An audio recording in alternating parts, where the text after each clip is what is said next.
కాకినాడ జిల్లా తాళ్లరేవు మండలంలో ఎమ్మెల్సీ ఎన్నికల ప్రచారం పాల్గొన్న ఎన్డీఏ కూటమి అభ్యర్థి పేరాబత్తుల రాజశేఖరం సతీమణి సత్యవాణి ఈ నెల 27వ తారీఖున జరగబోయే ఉభయ గోదావరి జిల్లాల పట్టభద్రుల ఎమ్మెల్సీ ఎన్నికల ప్రచారంలో భాగంగా ఎన్డీఏ కూటమి అభ్యర్థిగా రంగంలో ఉన్న పేరాబత్తుల రాజశేఖరంను అత్యధిక మెజారిటీతో గెలిపించాలని కోరుతూ కోరంగి, పటవల, చొల్లంగి ప్రాంతాల్లో కళాశాలలకు వెళ్లి పట్టభద్రులను ఓట్లను అభ్యర్థించారు. రాజశేఖర్ సతీమణి సత్యవాణి మాట్లాడుతూ ఎన్డీఏ కూటమి అధికారంలోకి వచ్చి 8 నెలల కాలంలోనే అభివృద్ధి అంటే ఏమిటో చూపారని, నా భర్త ఎన్డీఏ కూటమి అభ్యర్థిగా పోటీలో ఉన్నారు, మొదటి ప్రాధాన్యత ఓటు రాజశేఖరంకు వేసి అత్యధిక మెజార్టీతో గెలిపించి అభివృద్ధికి సహకరించాలని ఆమె కోరారు. ఈ కార్యక్రమంలో ఎన్డీఏ కూటమి నాయకులు, రాజశేఖరం కుటుంబ సభ్యులు తదితరులు పాల్గొన్నారు.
సతీమణి గారు మిమ్మల్ని అందరినీ కలవడానికి చాలా అన్ని కాలేజీలో కలుస్తున్నాం.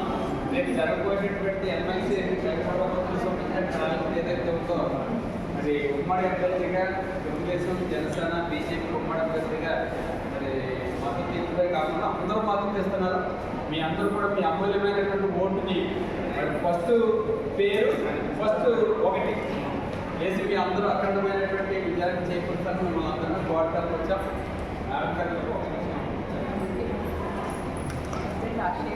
గ్రాడ్యుయేషన్ అభ్యర్థిగా పోటీ చేస్తున్నారు. First priority vote first priority vote Rajasekhar గారికి వేసి అఖండ మెజారిటీతో మీ ఫ్యామిలీ మెంబర్స్ ఫ్రెండ్స్ అందరికీ చెప్పి ఫస్ట్ ప్రియారిటీ ఓటు వేయించి చదువుతున్నటువంటి వాళ్ళు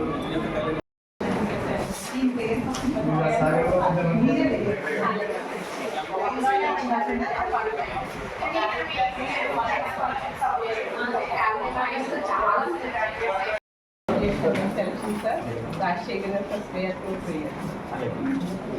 ఫస్ట్ యాభై కూడా చెప్పాలి సార్.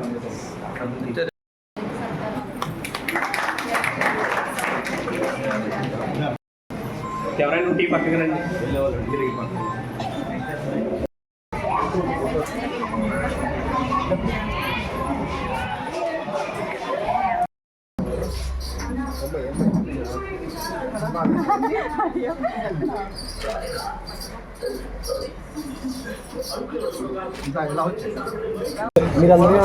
అందరికీ నమస్కారం. ఫిబ్రవరి 27న గ్రాడ్యుయేషన్ ఎమ్మెల్సీ ఎలక్షన్ ఉన్నది. మా హస్బెండ్ రాజశేఖర్ గారు గ్రాడ్యుయేషన్ ఎమ్మెల్సీ కూటమి అభ్యర్థిగా పోటీ చేస్తున్నారు. అందరూ ఫస్ట్ ప్రయారిటీ ఓటు రాజశేఖర్ గారికి వేసి గెలిపించండి. రాజశేఖర్ గారు గెలిస్తే నిరుద్యోగులకు ఉద్యోగాలు ఇప్పించడానికి, ఉద్యోగస్తుల సమస్యలు పరిష్కరించడానికి కృషి చేస్తారు. కూటమి ప్రభుత్వం వచ్చిన 8 నెలల్లో జరిగిన అభివృద్ధి చూశారు. రాజశేఖర్ గారిని ఎమ్మెల్సీగా గెలిపిస్తే ఆయన ఉన్న పరిధిలో అన్ని సమస్యలు పరిష్కరిస్తారు. నిరుద్యోగ సమస్యలు పరిష్కరిస్తారు. నిరుద్యోగులకు ఉద్యోగాలు కల్పిస్తారు. ఉద్యోగస్తుల సమస్యలు పరిష్కరిస్తారు. రాజశేఖర్ గారికి ఫస్ట్ ప్రయారిటీ ఓటు వేసి గెలిపించండి.